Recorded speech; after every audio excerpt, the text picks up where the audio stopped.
সারা দেশে মানুষ যখন শেখ হাসিনার পদত্যাগ উপলক্ষে আনন্দ উদযাপনে ব্যস্ত, ঠিক সেই সময় মেরুলবাড্ডা ছিল রণক্ষেত্র।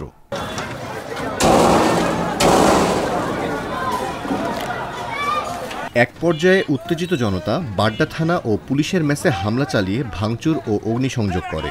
এতে পুলিশের অনেক গুরুত্বপূর্ণ নথিসহ আসবাবপত্র নষ্ট হয়। এর আগে ৫ আগস্ট সকাল থেকে ৬ আগস্ট মাঝরাত পর্যন্ত পুলিশ ও উত্তেজিত জনতার মধ্যে ব্যাপক ধাওয়া পাল্টা ধাওয়ার ঘটনা ঘটে। এ সময় পুলিশকে গুলি ছুড়তে দেখা যায়।